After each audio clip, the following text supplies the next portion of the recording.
Hello everybody, I hope you're having a wonderful day, and today I would like to share with you guys my final thoughts on this Wild Witness knife. This is the PF03, I believe is the model name. This is a $10 US dollar knife, full-size US dollar knife, not like any other currency. No, I do not mean this is a US production knife. This is absolutely a Chinese production knife, but it costs $10 on Amazon. It is actually still available during the recording of this video. Hopefully the price doesn't change, because this doesn't make any kind of sense. This is actually a knife. Like, this isn't a toy, this isn't a clone, this isn't a fake, this isn't it's not gonna fall apart on you. This is an actual tangible knife with real knife blade material and typical other nuances that knives would have. Now, mind you, again, I'm gonna say this a lot, this is $10.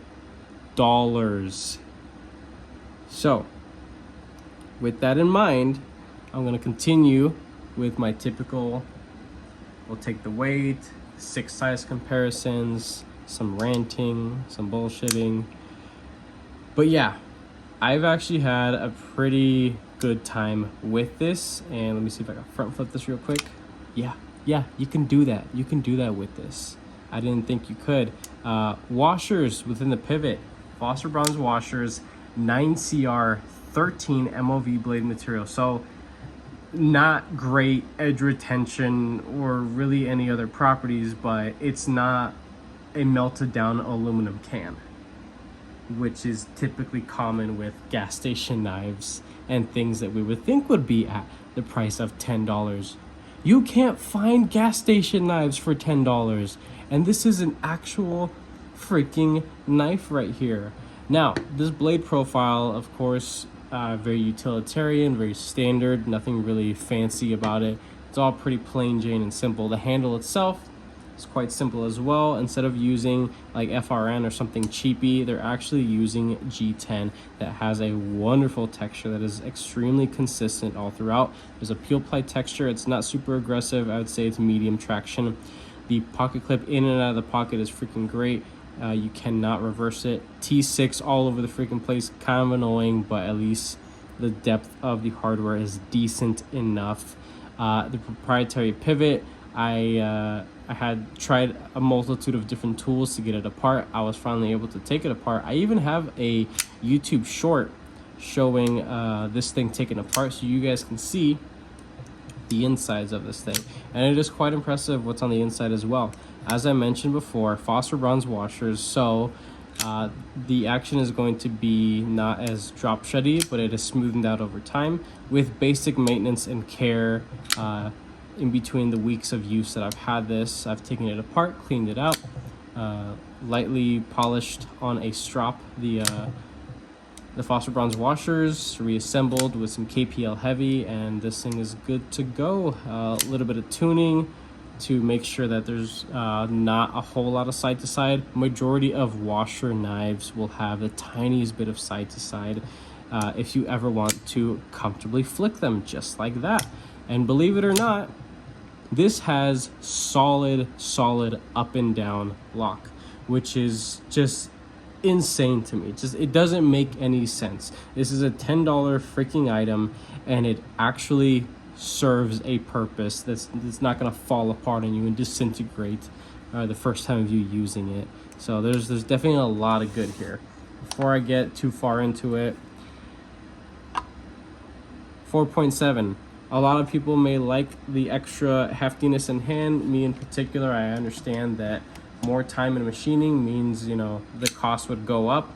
There is zero weight relieving, but instead of having proud liners, they're inset liners.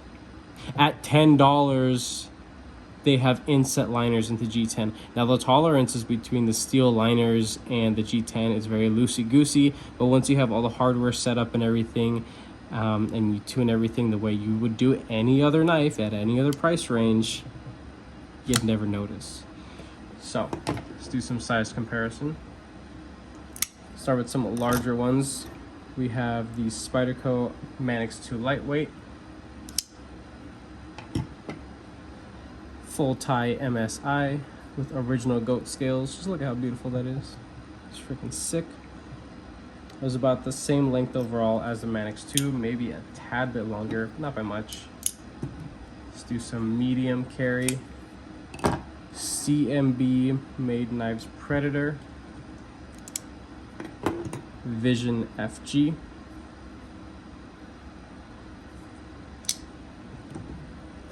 Last two here. Some little guys. Native 5 Lightweight by Spyderco. Free Tiger FT2103. So hopefully those 6 knives give you guys a good visual representation of what this is all about in length. And another thing that I do want to bring out again, because I did bring this out on my unboxing of this because I felt like it was going to be relatable, and it is. This is my full-size Chris Reeve knives, 31 Sebenza. So 31 large, Magna Cut one, you know, the basic bitch, nothing fancy going on. Wonderful, wonderful knife. It shares a lot of the same design language. Is it a copy? Absolutely not. And you know what? There is another very well-educated individual in this community that frequently comments on a lot of my content, and I have nothing against this individual, but he made a statement saying that this is actually a copy of a maker I had never heard of before. So I went to go and educate myself a little bit and take a look at this custom knife maker's work. Oh my God.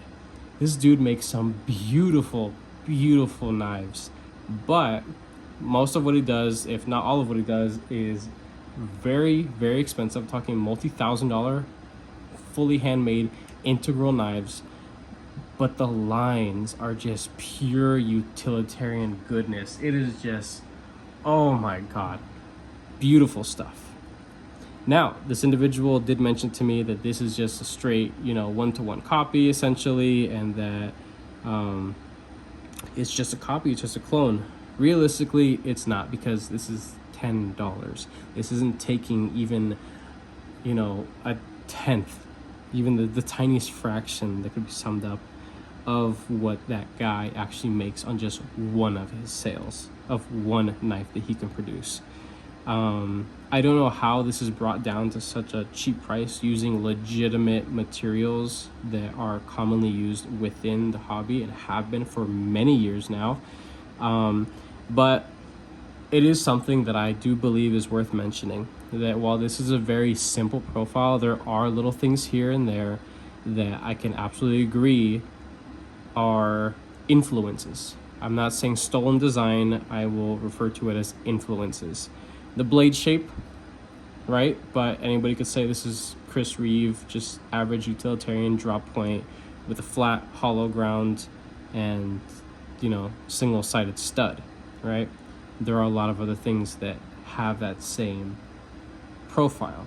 The handle, the way that this is shaped, the way that some of this is sculpted out, the way that the butt end of the knife finishes off here to a slightly, I wouldn't say aggressive, but you know, it comes down to a point. It's not sharp at all, but and just the look overall, the shadow, the silhouette, whatever you want to refer to it as, is very reminiscent of what this person told me, you know, it is a copy of. Again, I don't believe that this is a copy, because this knife has zero branding and not a single thing on Amazon has anything to do in reference to where the design came from. It's not promoting, you know, anything that would resemble a multi-$1,000 super crazy high-end knife.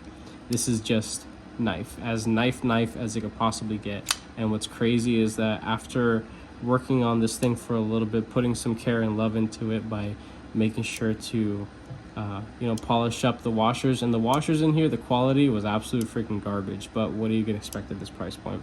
It was very easy to clean them up. They were just kind of crusty when I got them, and that definitely attributed to the poor action that I had before. Now, and it's centered. It's freaking centered This thing is acting just like really any other washer knife of this general size territory. Now the blade is on the denser side, pretty thick stock, even a whole lot of strength out to that tip. The hollow grind, it's the lightest, it's the shallowest hollow grind you could ever put on a knife and actually still call it a hollow grind, but it is what it is.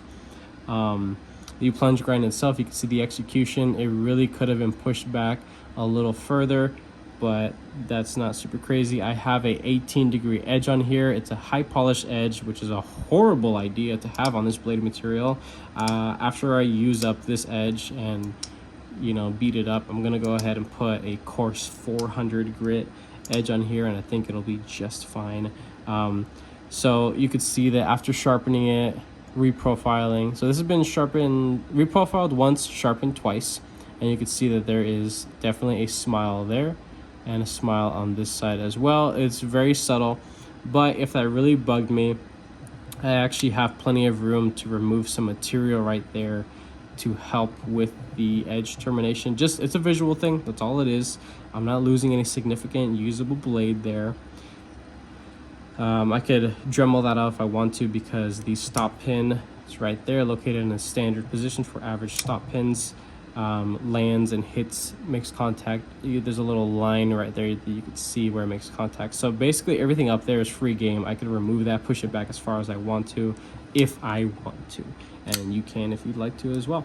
So we talked about the pivot system. It is D-shaped. It's freaking sweet.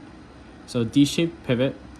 There is a larger than average steel detent ball, so that definitely contributes to the action overall and how it's going to break in.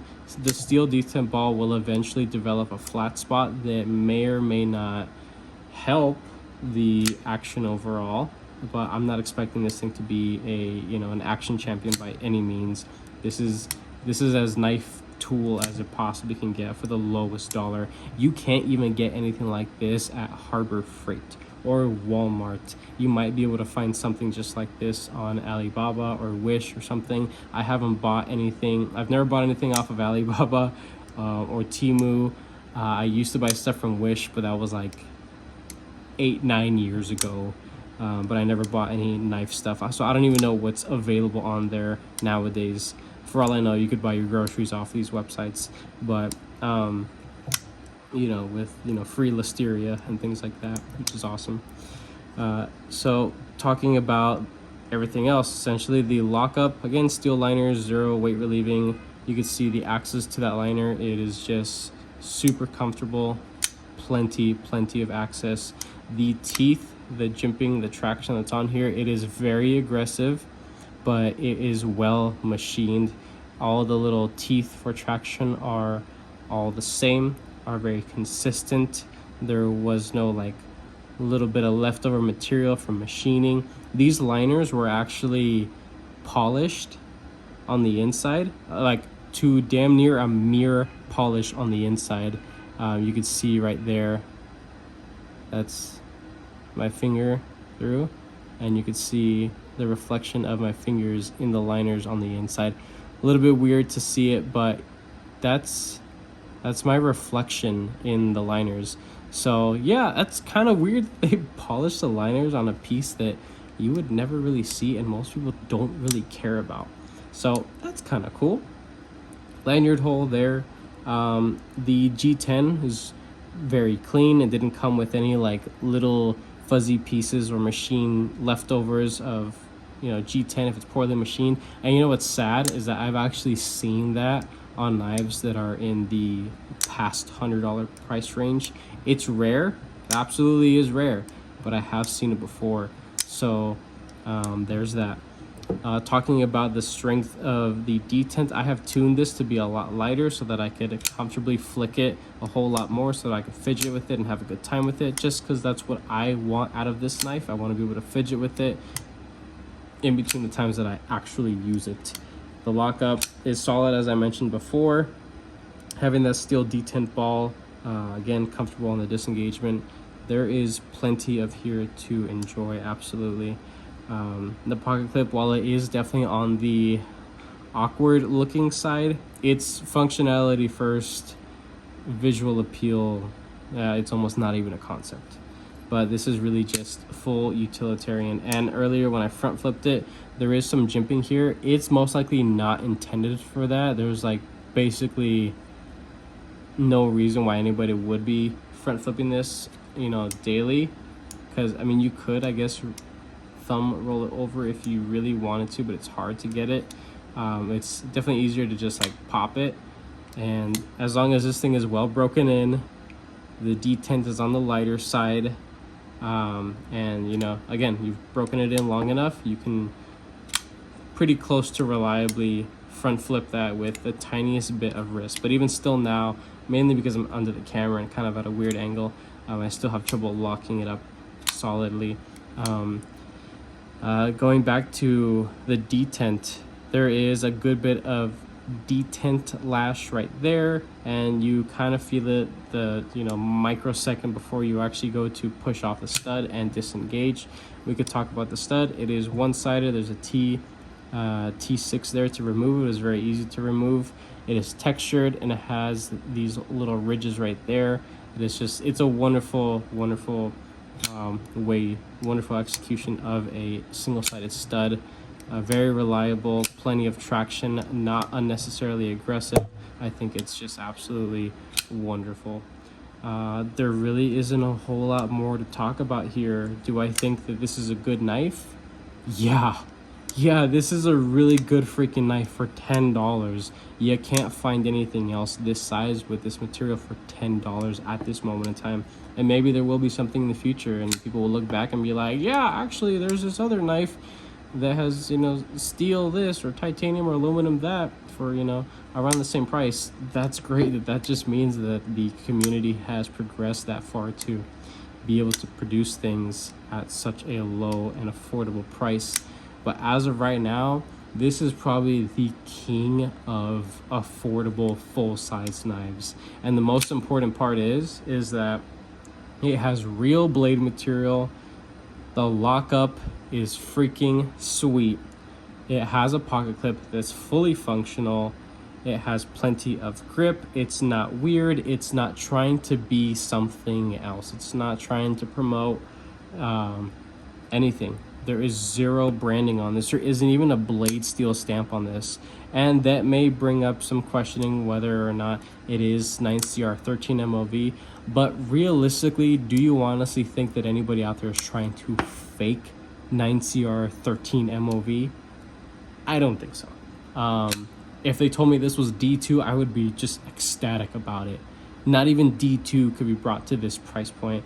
But realistically speaking, I think that this has plenty of room for improvement, but improvements would absolutely bring the price up. So if I want to go and be really nitpicky about it, a plunge grind needs to be pushed back a whole lot further. This needs to freaking go. Just put a regular T8 pivot or a T6 pivot at this point. I guess soften this up a tad bit because it is very grabby. Just get better quality Foster bronze washers that don't have like little pieces hanging off of them. The pocket clip could be redesigned to be a little bit shorter. Could even be a wire pocket clip for all I care. And absolutely put a ceramic detent ball within the pivot. Some weight relieving. There is plenty of room to bring this thing to a much lighter weight. The standoffs, I would just leave them as they are. It seems perfectly fine. The lanyard hole is fine just the way it is. The overall profile, I think it's freaking great. This could very well be thinned down a good bit, but that is really subjective there because some people may like something that it's very sturdy like this, but I would definitely prefer to have thinner stock, be thinned out a little bit more on the hollow grind, or maybe if hollow grind is too expensive to produce, then just have thinner stock and do a flat grind. That would be an option as well. Jimping definitely brought out all the way up here, just so that way when you're choked up you can have a nice little spot to land on and really push into material to do some nice aggressive push cuts there. So after all that is said and done, I can definitely say that this is a pretty sweet knife, and I'm definitely not one to promote clones or fakes or rip-offs or anything like that, and that's definitely not what this is. So it does take a lot of design elements from a multitude of different designs across the board. There are just a couple little things here and there that do resemble some things out there that maybe people just don't completely agree with, and that's what this content is. It's all completely subjective to what I believe is, you know, right and wrong, what I like, what I don't like, and that's pretty much it. I do definitely think it's pretty sweet, absolutely worth the money, steal definitely, and that's it. So if you guys like this video, go ahead and leave a like down below. If you are subscribed, thank you so much. I appreciate all your support and your patience, of course. If you're not subscribed, please consider subscribing, because I put more videos and content coming your guys' way. That being said, I hope you have a wonderful rest of your day.